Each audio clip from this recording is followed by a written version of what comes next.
మరి ఆ ప్రజలను ఆలోచించవలసిందిగా నేను కోరుతా ఉన్నా.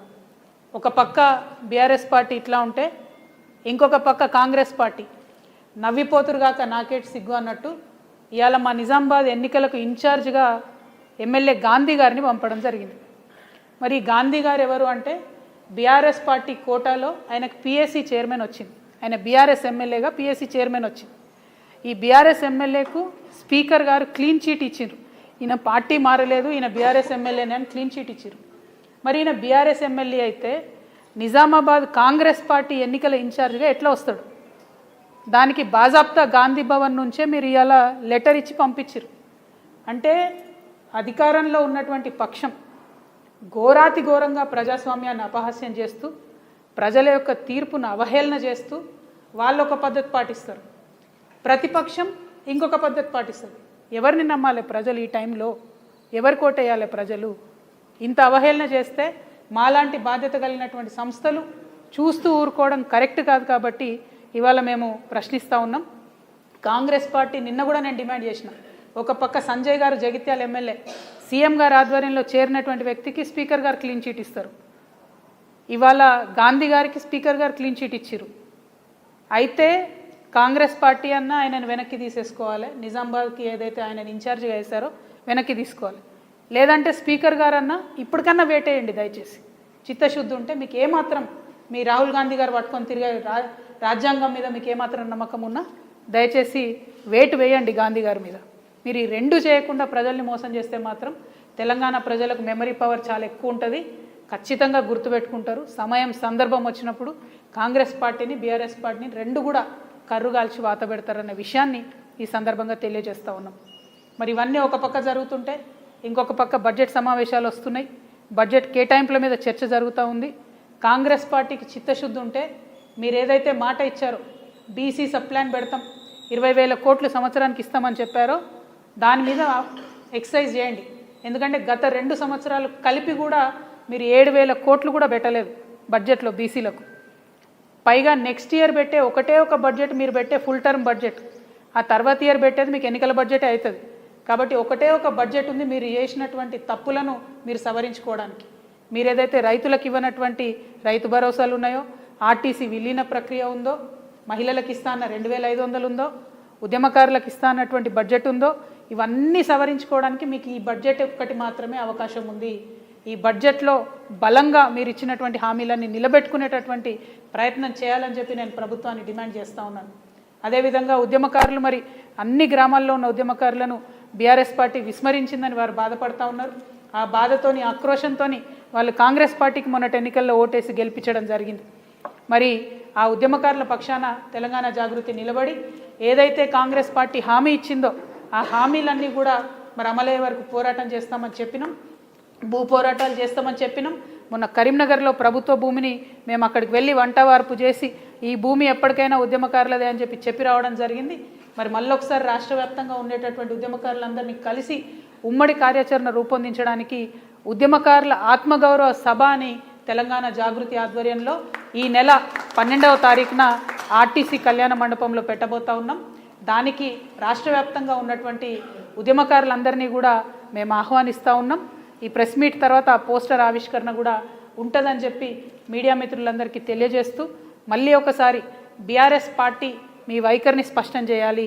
మీరు బీసీలకు వచ్చేటటువంటి 42% రిజర్వేషన్కి వ్యతిరేకం కాకపోతే ఆ మాధవరెడ్డి అనేటటువంటి పిటిషనర్కి మీరు ఎట్లా సీట్ ఇచ్చారనే విషయాన్ని స్పష్టం చేయాలి.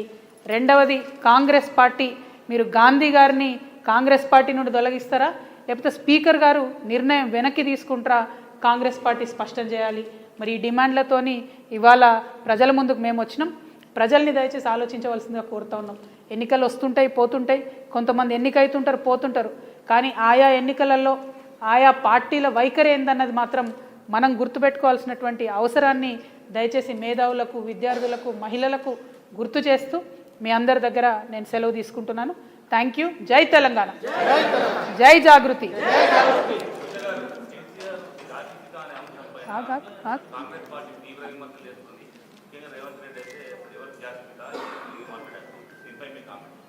ఏమో నాకు అర్థం కాదు.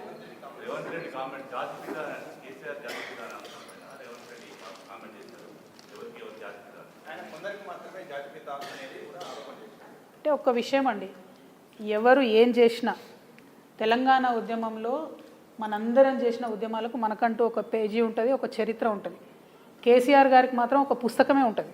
నేను ఇవాళ కేసీఆర్ గారికి విభేదించవచ్చు, నేను ఇవాళ బీఆర్ఎస్ పార్టీలో లేకపోవచ్చు, కానీ కేసీఆర్ గారు చేసిన ఉద్యమానికి ఆయన చరిత్రలో ఒక పుస్తకమే ఉంటుంది.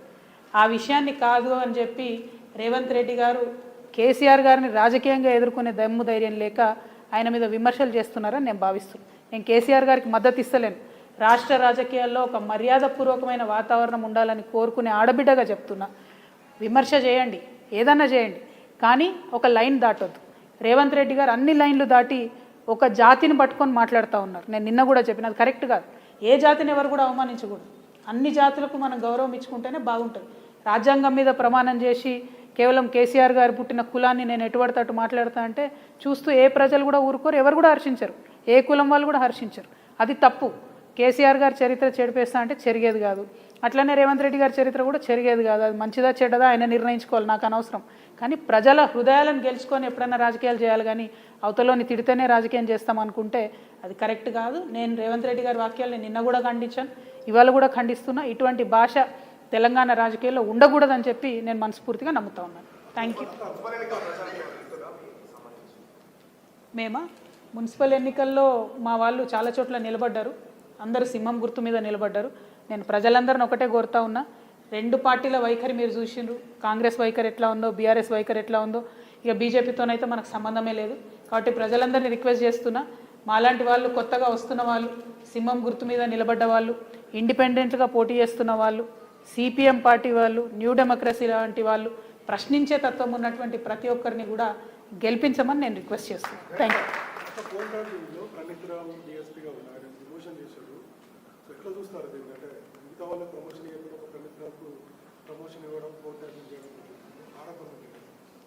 అంటే ఈ big fish small fish theory గుర్తుంది కదా బ్రదర్ మీకు? స్మాల్ ఫిష్ని పట్టుకొని బిగ్ ఫిష్ని ఇడిచిపెట్టుడు అనేది ఫోన్ ట్యాపింగ్లో కూడా అదే జరుగుతుందని నాకు అనిపిస్తుంది. ఇప్పుడు ప్రణీత్ రావు అనే అతను డిఎస్పీ, తనని డిమోషన్ చేశారు. మరి ఎందుకోసం డిమోషన్ చేశారు అనేది ప్రభుత్వం అయితే ఇక్కడ చెప్పలే. కానీ ఈ స్మాల్ ఫిష్ని చూపించి మరి ఈ ప్రణీత్కి ఆర్డర్ ఇచ్చినటువంటి బిగ్ ఫిష్లను వాళ్ళని వదిలేస్తారా ఏంది అన్నది ప్రభుత్వమే ఫ్యూచర్లో చెప్పాలి. మరి డిమోషన్ చేసిరంటే ఫోన్ ట్యాపింగ్లో ఏదన్నా టెక్నికల్ డీటెయిల్స్ ఉన్నాయా అందుకని చేసిరా, వాళ్ళు చెప్తలేరు ఎందుకు చేసిరో కూడా. సో ప్రణీత్ రావు లాగానే చాలా మందికి కూడా డిఎస్పీ ప్రమోషన్లు వచ్చినాయి, ఇదివరకు కూడా కాంగ్రెస్ ప్రభుత్వంలో వచ్చినాయి, టీఆర్ఎస్ ప్రభుత్వంలో వచ్చినాయి. సో డిపార్ట్మెంట్ని ఇట్లా డిమోరలైజ్ చేయకుండా, ప్రభుత్వాలు మారినప్పుడల్లా అధికారులను వేధించకుండా, దయచేసి పొలిటీషియన్స్ మనం ఆదర్శంగా నిలబడాలి. అసలు ఎందుకు చేసిరు అనే విషయం ప్రభుత్వం క్రిస్టల్ క్లియర్గా చెప్పాలి. ఒకటి. రెండు, అసలు ఇది ఎప్పుడు కంక్లూడ్ అవుతుందో చెప్పాలి. చూడలేక వస్తున్నాం ఈ టీవీ సీరియల్ని మనం. Thank you.